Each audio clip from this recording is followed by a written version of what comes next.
¿ok? Al final, un cromosoma es básicamente una molécula de ADN que está condensada y que obviamente está unida a proteínas. ¿Qué proteínas? Pues las histonas, ¿no?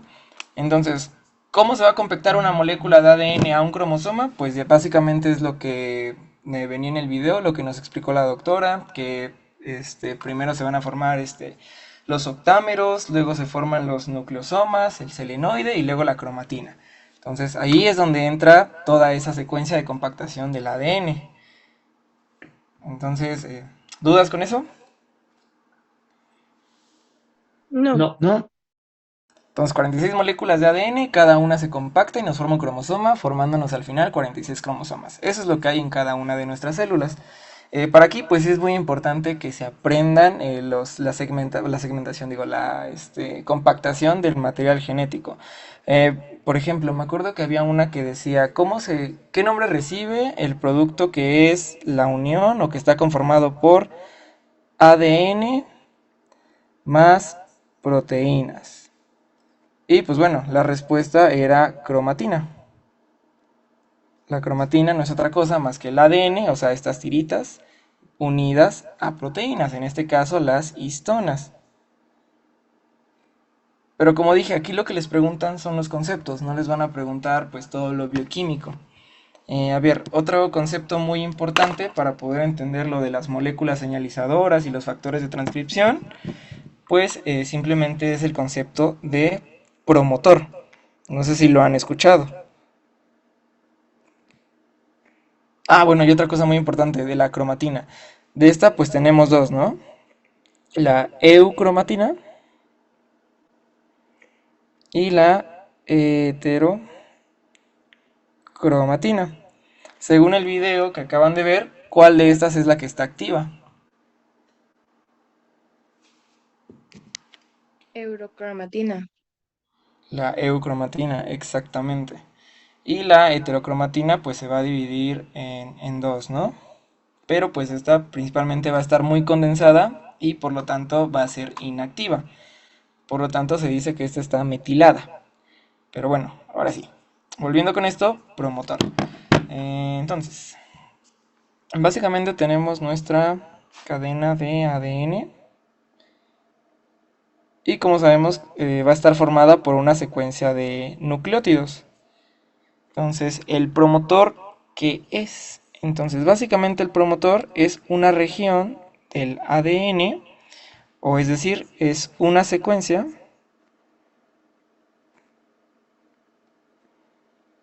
de nucleótidos donde se une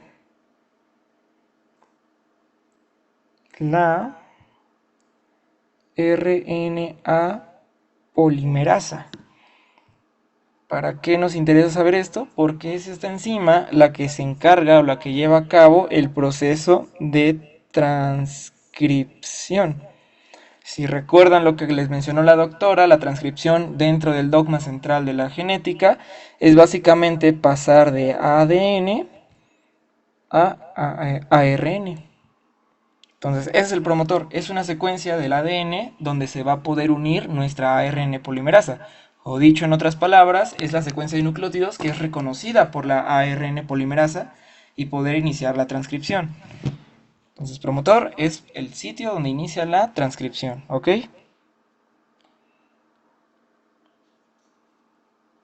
Ahora bien, hay otros conceptos que, por ejemplo, el potenciador.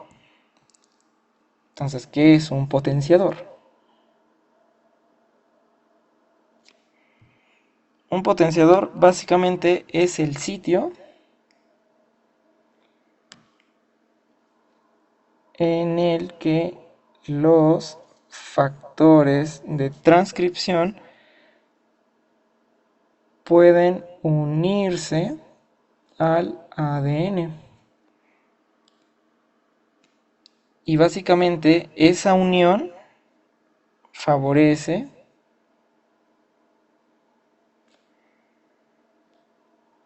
la unión entre el promotor, que ya se los presenté, y el ARN polimerasa. Entonces el potenciador es básicamente lo que favorece que esto se lleve a cabo, es decir, que se una la ARN polimerasa. Y hay otro concepto muy importante que recibe el nombre de silenciador. Entonces, ¿qué es el silenciador? Pues básicamente es lo opuesto al potenciador.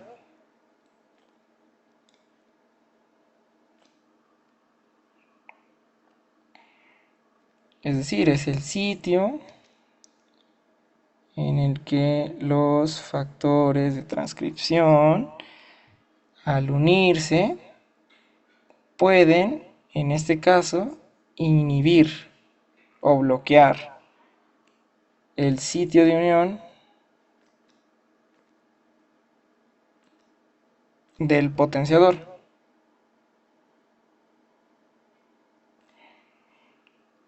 Por lo tanto, aquí no se uniría nuestra ARN polimerasa y por lo tanto no se llevaría a cabo la transcripción.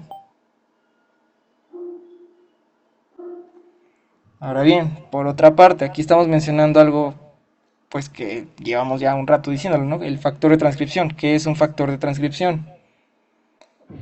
Entonces, un factor de transcripción no es otra cosa más que una proteína, es decir, es un péptido. Entonces, un factor de transcripción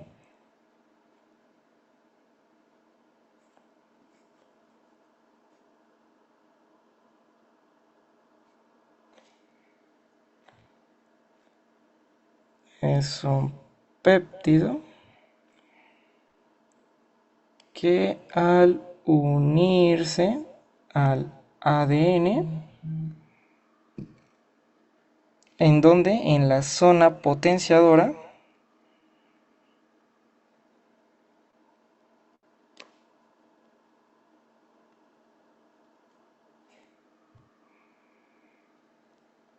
favorece la unión de promotor con ARN pol. O sea, nos activa los genes. Eso hace un factor de transcripción. Un factor de transcripción puede hacer de dos. Llega al ADN y o nos activa un gen o no lo inactiva. ¿De qué depende de que el factor de transcripción active o inhiba? Pues si se une a una región potenciadora o si se une a una región silenciadora.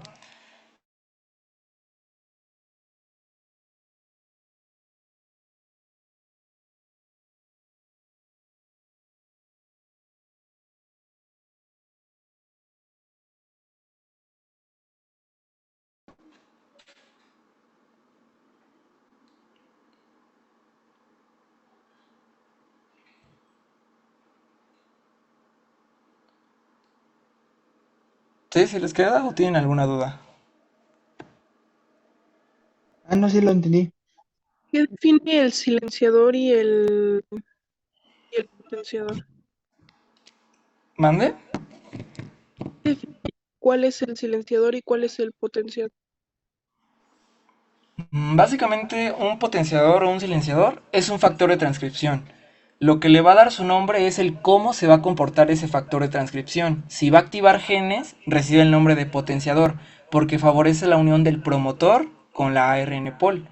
Si ese factor de transcripción se comporta como un inhibidor, es decir, que está en contra o que no favorece la unión del promotor con la ARN pol, pues entonces se comporta como un silenciador. Esa es la diferencia. En sí, pues básicamente es un factor de transcripción, pero pues depende de qué función lleva a cabo. ¿Sí? ¿O no? ¿Sí? ¿Seguros? Y pues bueno, ejemplos de Sí, factor de transcripción, que son los más importantes, pues está Pax, está Sox y está Hox, que son los que ya les mencionó la doctora, y pues ahí les hablo un poco, ¿no? Para qué sirve cada uno. Ahora bien, vamos a hablar de otro término, porque hay algo que se parece bastante a un factor de transcripción, que recibe el nombre de molécula de señalización. Entonces vamos a hacer el versus de molécula de señalización contra nuestro factor de transcripción. Entonces, en primera instancia, un factor de transcripción siempre es un péptido, o sea, siempre va a ser una proteína. En cambio, una molécula de señalización puede ser una proteína, pero no necesariamente, sino que aquí además podemos tener ya sea proteínas, o sea, puede ser una molécula de señalización proteica, puede ser una hormona, como por ejemplo la insulina, o pueden ser factores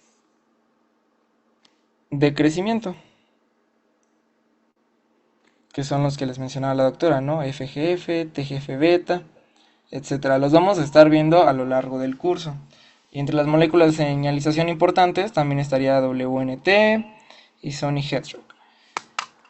Entonces, ¿cuál es la diferencia o de qué sirve, ¿no? O cómo está? Pues básicamente tenemos aquí nuestra célula, ¿no? Nuevamente, aquí tendríamos nuestro núcleo.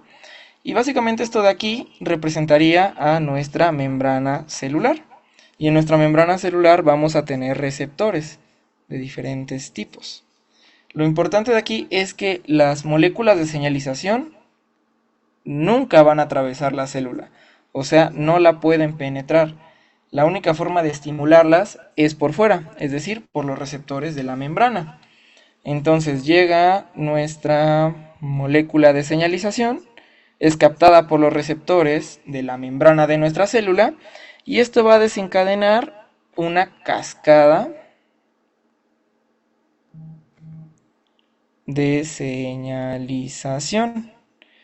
Y ya, dependiendo de cuál sea el estímulo, pues la célula puede recibir varias señales, ya sea de que empieza a proliferar o que empieza a secretar diferentes sustancias, etc. ¿Ok? Eso es lo importante. En cambio, ¿qué es el factor de transcripción? Bueno, el factor de transcripción, como dije, es un péptido, pero que este sí atraviesa la célula, es decir, es intracelular. Y este va a llegar al núcleo, por lo también se le puede conocer como que es intranuclear, o que se une a receptores intranucleares.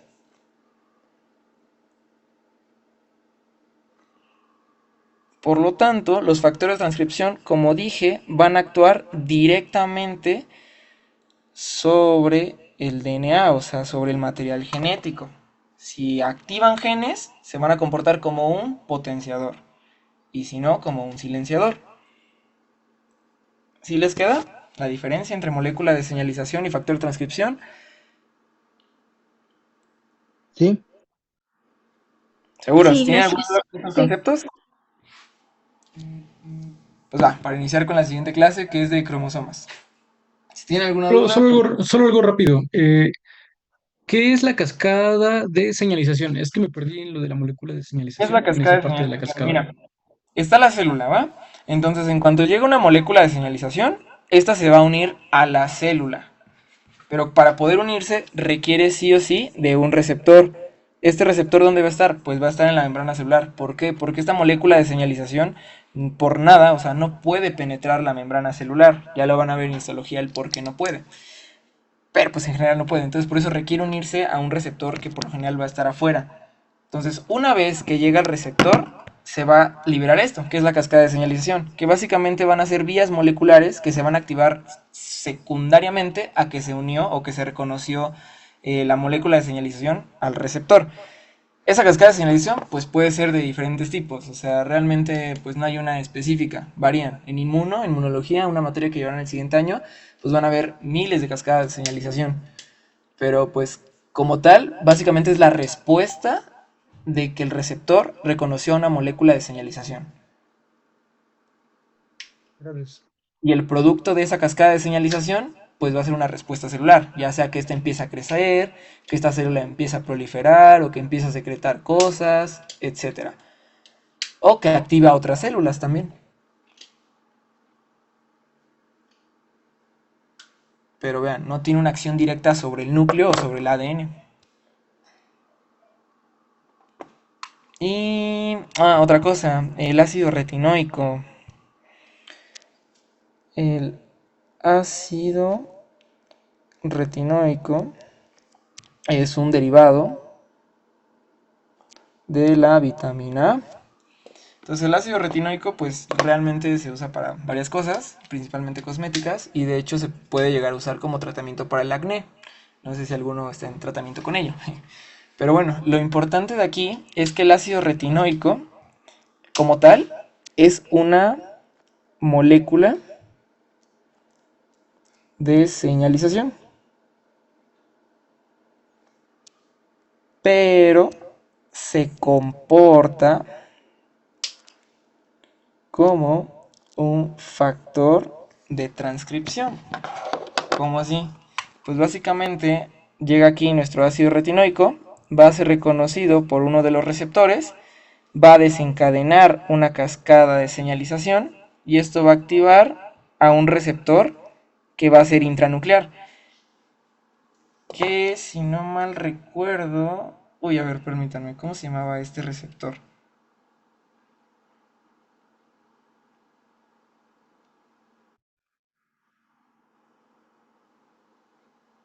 Uy, no me acuerdo. Pero me parece que era RAR o algo así. Se los investigo. Pero bueno, lo importante de aquí es que, aunque es una molécula de señalización, esa cascada de señalización puede llegar hasta el núcleo, activar un receptor intranuclear y ahora sí, comportarse como un factor de transcripción y ahora sí generar cambios, bueno, no cambios, ¿no? Sino más bien activación en el ADN. ¿Sí les queda? Sí, Va, entonces ya quedó Sí, comprendido la diferencia entre molécula de señalización, factor de transcripción, promotor, potenciador, silenciador, factor de transcripción, etcétera. sí. Sí. Va. sí.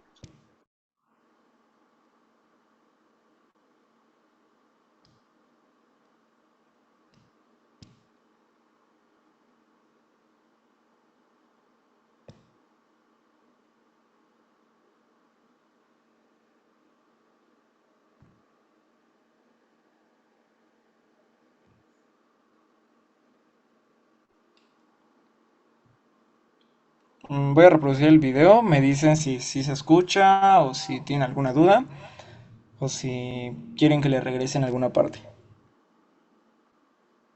Y finalmente hablaremos de las generalidades de cromosomas y su correlación clínica, que son las cromosomopatías. En esta presentación vamos a hablar de los cromosomas, cómo se clasifican, qué es un cariotipo y finalmente las cromosomopatías. Para empezar, vamos a preguntarnos qué es un cromosoma. Un cromosoma es una unidad que contiene al DNA condensado y se compone a grandes rasgos de centrómero y cromátides. Estos se pueden clasificar según la posición del centrómero. Pero tenemos otras partes de los cromosomas, como lo son los telómeros. Los telómeros corresponden a los extremos del cromosoma. Estos están formados por secuencias repetitivas del DNA no codificantes. Principalmente su función es cuidar el material genético para que durante la división celular este material sea repartido de manera adecuada. Importante mencionar que los telómeros con cada división celular se van acortando. El brazo P corresponde al brazo corto o brazo pequeño. ¿Por qué se llama brazo P? Por P de petit. El brazo Q o brazo largo, pues es la parte más larga del cromosoma. ¿Y por qué le pusieron brazo Q? Porque la Q es la letra que sigue de la P en el abecedario. Las cromátides son las unidades longitudinales del cromosoma, que gracias al centrómero se une una cromátide a otra, que sería su cromátide hermana, para dar origen a esta estructura que conocemos como la estructura clásica del cromosoma. Y volvemos un poco a los centrómeros. El centrómero es un punto importante porque es el que favorece la unión al uso mitótico durante la división celular y que nos ayuda a asegurarnos de que las dos células hijas contengan la misma información genética, ya sea durante mitosis o meiosis. Y según su ubicación se van a clasificar en diferentes tipos. Tenemos el cromosoma metacéntrico, que corresponde a un centrómero justo a la mitad, forma dos brazos de la misma longitud. Y tenemos al cromosoma submetacéntrico, que el centrómero se encuentra más próximo a un extremo que el otro, y en este sí podemos identificar adecuadamente nuestro brazo corto y nuestro brazo largo. Otro cromosoma es el acrocéntrico, en el cual el centrómero está muy cerca de un extremo, que ya que vemos que los extremos de los cromosomas se llaman telómeros, por lo cual nos va a estar dando lugar a un brazo muy corto. Y finalmente el telocéntrico, en donde el centrómero se encuentra ubicado en uno de los extremos, es decir, telómeros, y por lo tanto solo se va a estar identificando un brazo. Otra forma de clasificar a los cromosomas son según sus características. ¿Y cuáles son sus características? Número 1, que sean cromosomas somáticos o autosomas, y estos son 22 pares. Y por otro lado, el par que nos faltaría para nuestros 29 pares es el par de cromosomas sexuales, o también llamados gonosomas. Y una forma más de clasificarlos es en grupos. Esto es según la posición del centrómero y el tamaño del cromosoma. Los reagrupa en A, B, C, D, E, F y G. ¿Y por qué lo hacen de esta manera? Para facilitar su estudio. Un cariotipo es una representación ordenada de los cromosomas. ¿Para qué? Para poder analizarlos en cuanto a número y en cuanto a su estructura. Esta imagen que tenemos aquí nos está dando los 22 pares de autosomas o pares somáticos, y el par de cromosomas sexuales o gonosomas, que son los que están encerrados con el circulito azul. Recuerden que dependiendo la expresión, si son XY, estamos hablando de un producto masculino, y si es XX estamos hablando de un producto femenino. Ahora vamos a hacer un ejercicio con este cariotipo. Quiero que por favor lo observen. Aquí están agrupados los cromosomas por número, igual están un poquito acomodados por tamaño, y finalmente tenemos nuestro par 23, que es una X y una Y. Quiero que en este me digan si es un hombre o es una mujer. En la misma hojita o donde hayan respondido las preguntas de la presentación pasada, ahí por favor me ponen cariotipo ejercicio A y me ponen mujer u hombre. ¿Ok? Para este, pues yo creo que no se tardan mucho tiempo. En este momento ya lo deberían estar contestando, pero vamos a dar un par de minutos.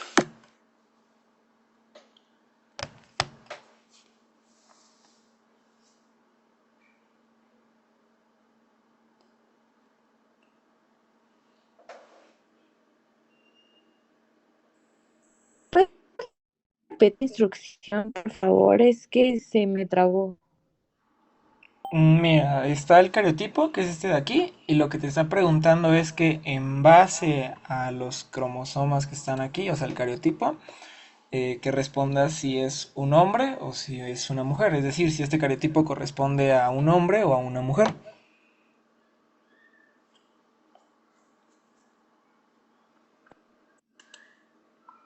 Y se lo tenemos que mandar también, ¿verdad?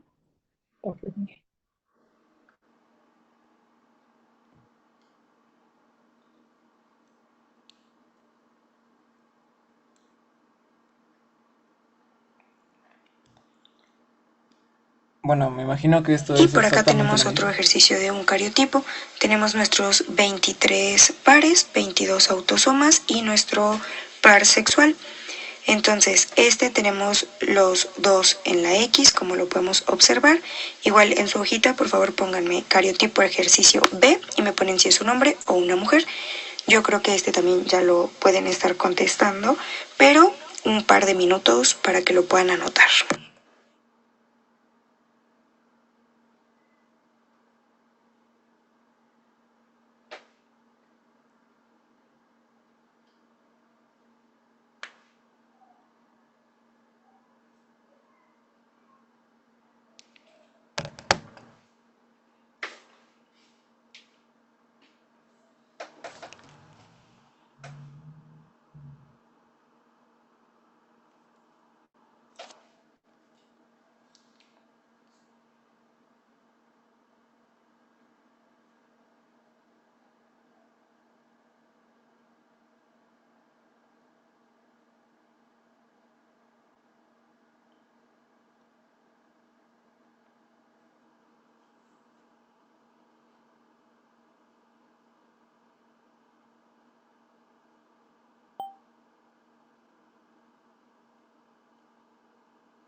Y ahora vamos a pasar a la correlación clínica que corresponde a las cromosomopatías o a las alteraciones cromosómicas que tienen relevancia clínica en nuestra materia que es embriología.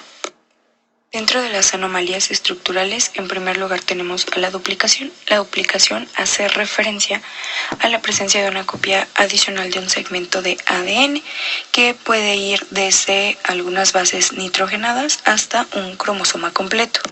Luego tenemos la inversión, que esta hace referencia a que un segmento del cromosoma, digamos que se rompe y se vuelve a insertar en su misma ubicación, pero en sentido opuesto, es decir, como si tuviéramos pues en sentido cráneo-caudal, es decir, de cabeza a pies, y lo invertimos, es decir, queda de cabecita, los pies hacia arriba y la cabecita hacia abajo. La deleción consiste en la pérdida de uno o más nucleótidos de la secuencia del ADN contenida en un cromosoma. Puede ser bastante específica, o sea que se localice específicamente en algún bracito del cromosoma. La inserción hace referencia a el aumento o que se agrega uno o más nucleótidos a la secuencia de ADN. Y finalmente la translocación hace referencia al cambio en la ubicación del material genético dentro de uno o más cromosomas. Hay una en específica que se llama translocación robertsoniana que ocurre únicamente en cromosomas acrocéntricos. ¿Cuáles son los cromosomas acrocéntricos? 13, 14, 15, 21 y 22. Y otro tipo de translocación es la recíproca, es decir, que dos cromosomas van a intercambiar sus segmentos. Ejemplo, yo, Frida, le doy una manzana a Eric y Eric me da una manzana a mí. Eso es una translocación recíproca.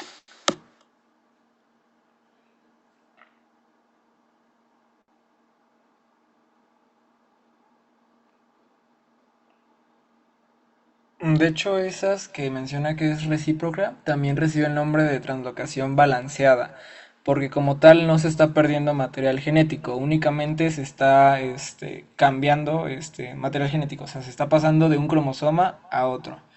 Eh, Aquí sí es muy importante esto, de hecho esto sí es pregunta departamental, ¿cuáles son los cromosomas acrocéntricos?